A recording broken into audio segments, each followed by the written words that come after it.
Hey, he's Chris. I'm Eric. We're glad you're with us today. Let's talk about what I'm getting constant questions about everywhere I go. Yeah. This settlement, the lawsuit settlement, the National Association of Realtors, the commission settlement. Yep. It's crazy. This is crazy times. Oh, it's interesting times. It's interesting times. I think people are crazy. They make it crazy. That's what I think it is. Yep. So I think we should talk some specifics about it, because I think if you're relying on the media to interpret what's going on, you're going to be grossly misinformed. The media is there to spin headlines, capture attention. Clicks, clicks, clicks. That's And by default get you to also look at some ads while you're reading the misinformation that they're providing. 100%. In my humble opinion. So let's talk about specifics. I think there's pros and cons to what we'll label the NAR settlement. I think that there are ways that it's going to affect our industry. According to the latest memo from the Department of Justice, August 17th is the date that changes will go into effect. And the primary change is that multiple listing services, which is the online portal through which most real estate agents are finding properties for their clients, those multiple listing services are no longer going to be able to be permitted to advertise compensation for an agent or brokerage representing a buyer. Right. Yep. So how has that traditionally worked, Chris? What's been the traditional process with that? Yeah, so in the past, the way this has worked is on MLS, when a listing agent lists that property, they are also going to put in there how much compensation that agreement between that listing agent and the seller have agreed to pay the buyer agent that would be representing you as a buyer, which is why traditionally buyers have not felt like they're paying for commissions. And obviously, I think everybody knows that the way their agent is compensated is built into the price of the home, which the benefit for buyers is that it means that they don't have to come out of pocket for that. They're already paying a down payment. They're already paying 2 to 3% typically in closing costs. And now things are changing and buyers are wondering, what does this mean? Does this mean now I'm going to have to pay another 2 or 3% to my buyer agent to represent me? And I think the question that comes up for some buyers, maybe who haven't been represented very well in the past, is that they're wondering if a buyer agent is worth it. Yeah. Some of them aren't. Let's be honest. Some of them aren't. Yeah. This is going to cause, this is a side effect, unintended side effect, maybe it's intended, is that it is going to force agents to step up their game, and those who haven't done a good job of representing, some of them will step up and do a better job. Yes. But for those of us who have always focused on our fiduciary and cared very much about how we represent our clients, we're going to continue to do business as normal. Yes. But we're going to document things differently. A little bit, some additional layers to documentation, let's say. Yeah. There's pros and cons to this. So let's talk about some of the pros. What are the advantages to the consumer? The first one is, I think it brings absolute clarity to communication. Yep. There have been agents that have been hiding in the space of mediocrity, and some of them really honestly deficiency in their skill set, their advocacy, how they're honoring their fiduciary responsibility to their clients, and they've gotten away with it. Yes. Because they could. The one thing that I will say that's been reported by media recently that is fairly truthful is there's a lot of agents that are leaving the business, leaving the industry, which I think is a very good thing. 100%. It's going to take more than an Instagram account and a real estate license to sell a home now. You actually have to have some skills. You actually have to provide some significant value as a trusted advisor, provide a high level of professionalized services in order to survive, basically. Well, I mean, agents should have always been doing that. They should have always been a fiduciary. They should have always known not only the purchase contract, but any variation of purchase contracts. Right. And they need to have a broad understanding of contracts in the marketplace. Yes. Because there's just a lot of other things that get involved as an agent than just the purchase contract. You start to see contracts with pool builders, pool servicers, other contractors that come in, and you're asked about those things. And although we can't provide advice on that, we have to understand how that's playing into our fiduciary for our clients sometimes. Well, and I think the key part of it is, just to reiterate, for consumers, there's going to be clarity. There's going to be clarity about how representation works. There's going to be clarity about the specific responsibilities that an agent is taking on behalf of the clients that we serve. And there's going to be clarity about what the consumer's responsibility is and what they're committing to, because For agents that are representing buyers, they are dedicating a ton of time, a ton of energy, a ton of resources, bringing all their experience, bringing all their skills for negotiation, for advocacy, how they communicate. They're bringing that wealth of value.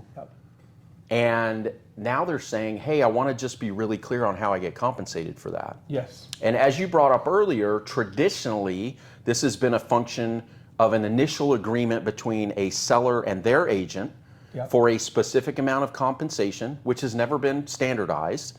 There are reference points that people talk about, but that's always been negotiable. Right. And a portion of that typically has been offered through the multiple listing service as compensation of the buyer agent. So the way that the process works is overall still going to be the same. Right. Like a buyer is going to be paying for representation if they choose professional representation. Yeah. If they choose not to have that, they can go it alone.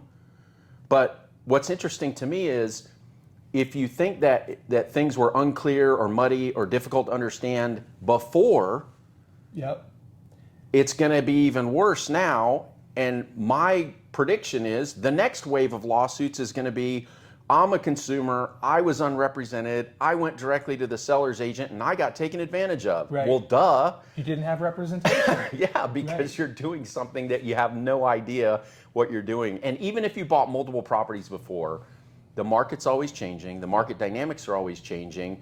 Even as we see as professionals in the industry, the paperwork, the contracts, the different considerations that go along with purchase of a resale or even a new construction home, they're always evolving. They're always changing.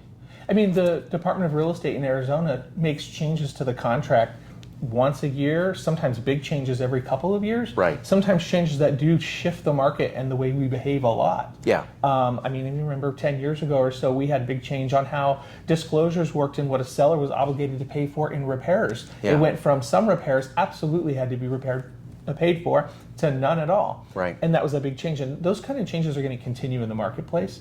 But what you're talking about with consumers having to move into this space where they may decide to represent themselves, this falls into the con category of what's going on. Yeah, I just think, I have a drill at home, but I'm not going to drill my own teeth. I'm going to go to a dentist. Right. I'm going to have a professional take care of that. Absolutely. Can I watch a YouTube video on how to do it? I bet I could find one, but I'm still going to choose to go to somebody that really knows what they're doing, that's got years of experience, that I know I can count on to make the process smooth, easy, comfortable, and deliver the kind of experience that I want. Yeah, that's well said. Yes, for sure. So let's talk about for sellers, because I also think, and we're kind of leading with the cons. We'll talk about the pros. I mean, I guess we've referenced both of them, but let's talk about for sellers why this could be disadvantageous. The first thing is, I think the way that sellers approach optimizing the price, because what we have is, what's most important to sellers is what are the net dollars, what are the net proceeds that I'm going to gain when I sell my house? Yep. How much am I going to walk away from the closing table with in cash? Right. For buyers, they're saying, what's the amount of money that I need to bring in the form of a down payment, in the form of closing costs, whatever those expenses are, in order to get that house that I want, right? So you've got two people that are really collaborating. I mean, it shouldn't be adversarial. I mean, we're trying to create a win-win environment, right? Absolutely. Get both people what they want. That's what good agents do. Right. But these are the key considerations from a financial perspective of the buyer and the seller. Yeah. So the challenge that we have now is the seller wants to net the most. Sellers that fully understand this, which is why we're creating this type of reference information, if you will. It's not legal advice, just full disclosure. This is opinion-based, but we do spend a lot of time and energy understanding the specifics of what's going on so that we can help bring clarity to our clients. Yeah, absolutely. But your sellers now are in this quandary. There's going to be some that are like, I'm not paying that. I read and blah, blah, blah. I don't have to pay that anymore. And so they're going to take the cheap route. Right. The problem is that's probably not going to result in them getting the most amount of money for their house. Absolutely not. I mean, you have to look at the situation and play it out. Straw man it a little bit is, let's say you're a seller and I'm a seller. We have identical homes next to each other. Right. They're worth almost the same amount. Yep.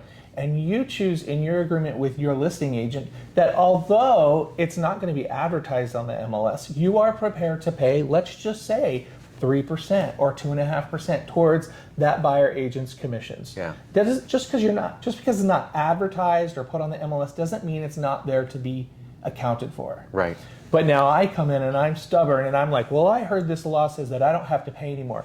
I'll pay my listing agent blah blah blah 2.5% or 3%, and they're going to do a great job of marketing the heck out of that property. In fact, they better do a great job, because if I'm not going to be offering any kind of compensation, even if it's not advertised, and this buyer comes along and says, I like both of these houses, I want to offer on those two homes. Right. Which house is going to win out? Yeah. In the end, that buyer is most likely going to purchase your listing because you have provided compensation to the person who's representing them. That buyer does not want to pay that out of pocket. Yeah. And if there's a way to negotiate that into the price of the home, if that means that the price of the home is $6,000 or $10,000 higher, or $15,000 or $20,000 higher for their representation, they'd be happy to put that in their mortgage, knowing that it only affects their payment only a couple bucks a month. Right. Whereas the version that I provided over here, no compensation means no deal. Yeah. Right. The other thing that I think is important to note is that we have a trend on home value. And that home value mark has already compensated and built into that a past history of all of those buyer compensations. Mm-hmm. And now I could see a problem where sellers are coming in and saying, well, I can see that a month and a half ago, my home was worth this much, and I want to sell it that. And yet now they're not willing to offer that compensation. That changes some of this value proposition as well for the open marketplace. So those are hard measures to put into place, but they're going to for a while. Yeah, I absolutely agree with you. And value is always in the eye of the beholder, right? We've always said to our clients, here's what the market data says. If you're a seller, this is what the market data says. And so the first step is we have to be able to market your home in a way that's attractive to the buyer. Right. We know there's 3 things that are going to affect that marketability. It's price, positioning, and promotion. Right.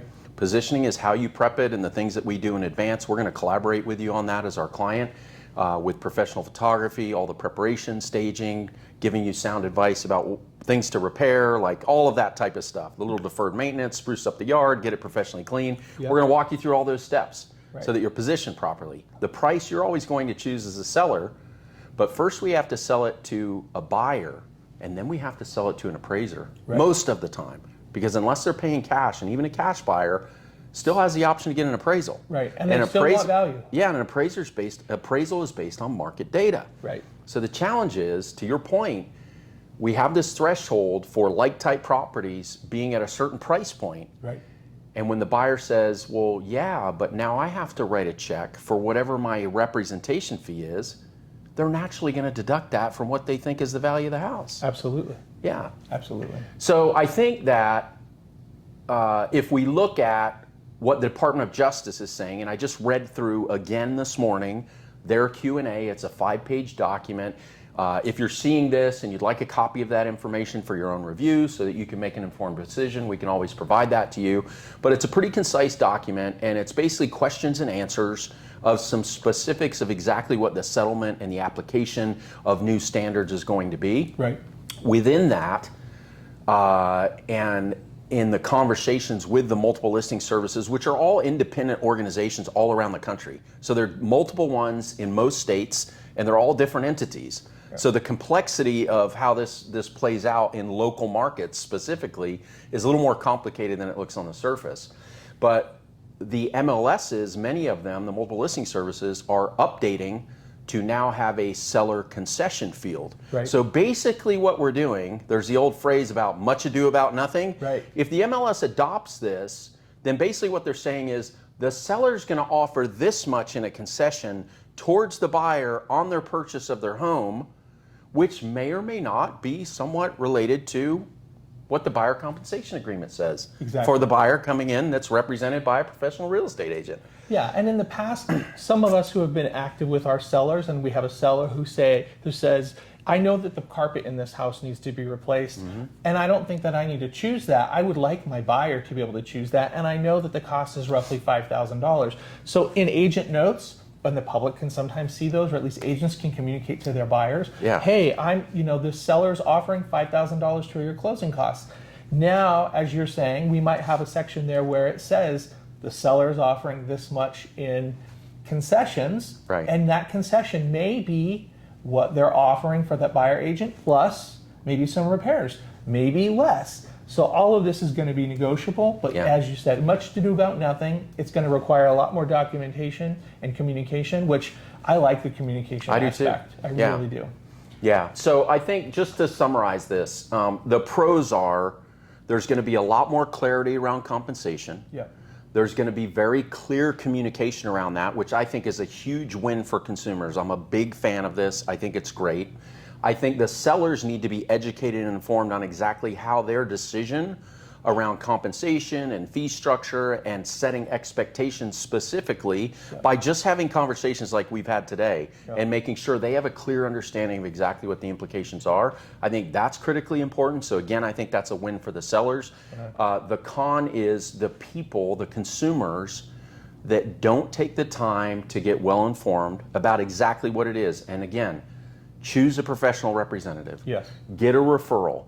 Find people, even if it's online, even if you're watching content like this, find people that have done their homework, that have done the research, that are going to give you very detailed information that's substantiated not by mythical creations of the media, but things like the Department of Justice statement on it, things that are from associations of real estate organizations that are very specific, and get that information so you can make an informed decision.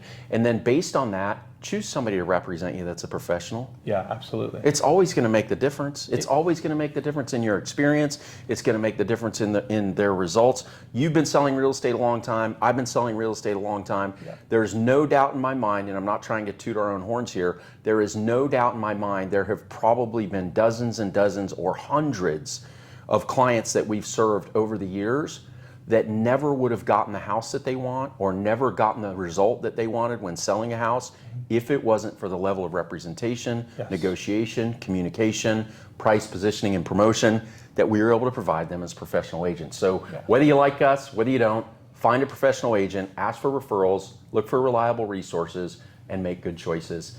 And remember, when the time's right to make your next move, we're here to help.